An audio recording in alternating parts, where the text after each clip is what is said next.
విశ్వక్సేన్ గారు వాళ్ళ నాన్నగారికి చెప్పామన్నమాట.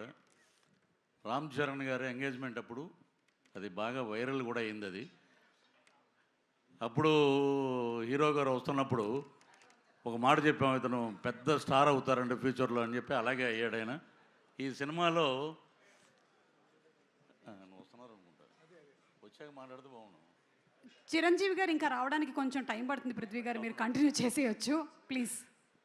ఈ మా సినిమా డైరెక్టర్ గారు రామ్ నారాయణ గారికి నిజంగా ఆయనకి కృతజ్ఞతలు తెలియజేయాలి. నేను పిలిపించి క్యారెక్టర్ అండి మన అభిమన్యు సింగ్ గారు ఆపోజిట్గా మేకల సత్య అనే ఒక క్యారెక్టర్ అది. సో ఆ క్యారెక్టర్ మాకు క్లీన్ షేవ్ ఉండాలండి అంటే, సార్ మీరు క్యారెక్టర్ ఇచ్చారు, నేనేమో తమిళ్లో విక్రమ్ గారి సినిమాలో మెయిన్ విలన్ చేస్తున్నాను, ఆ గెడ్డం అది తీసేస్తే ఎలా సార్ అంటే లేదండి ఇది వైట్ చేద్దాం అని చెప్పి ఆయన నాకు అద్భుతమైన అవకాశం ఇచ్చారు. అలాగే మా హీరో విశ్వక్సేన్ గారు కానీ, రామ్నారాయణ గారు కానీ, అలాగే కెమెరామెన్ గారు చాలా అద్భుతంగా చూపించారు. అభిమన్యు సింగ్ గారు అయితే దమ్కి మటుకు చాలా బాగా ఇచ్చారు. ఇంకోటి అది యాదృచ్ఛికంగా జరిగిందో ఇంకోటి జరిగిందో తెలియదు కానీ, సుమగారు మేకల సత్యాన్ని పట్టరండి అని చెప్పి తీసుకురమ్మంటాడు.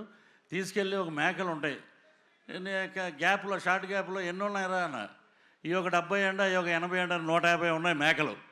డైరెక్టర్ గారు ఏమండి 150 మేకలు ఉంటే లాస్ట్ సినిమా అయిపోయాక ఇంకో సీన్ ఉంది, నా బాంబరదలు రాగానే నన్ను రిలీజ్ చేస్తారు.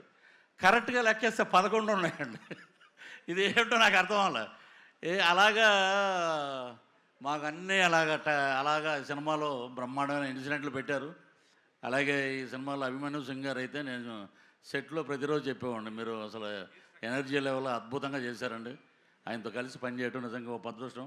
అలాగే విశ్వక్సేన్ గారు ఈ సినిమాలో ఆ లేడీ గెటప్లో 48 ఫ్రేమ్స్లో ఒక ఫైట్ ఉందమ్మా. మొత్తం సినిమా అంతా ఆ ఫైట్ అంతా అదే 48 ఫ్రేమ్స్లోనే అద్భుతం. అది చూస్తే మటుకు ఫిదా మటుకు సినిమా మటుకు అద్భుతంగా పెద్ద హిట్ అవుతుంది. మాకు ఇచ్చిన అవకాశాన్ని వారికి మంచి భగవంతుడు ఆయురారోగ్య ఐశ్వర్యాలు, అలాగే డబ్బులు ఇవ్వాలని, బ్రహ్మాండమైన కలెక్షన్స్ రావాలని. మీరు అన్నట్టు కలెక్షన్ కింగ్ ఎదురుగుండానే ఉన్నారు అనిల్ గారు. నేను నిన్న కాకినాడ వెళ్ళి కాకినాడలో చూసిన సినిమా ఇప్పటికీ రిలీజ్ రోజున ఉన్న జనమే ఉన్నారు.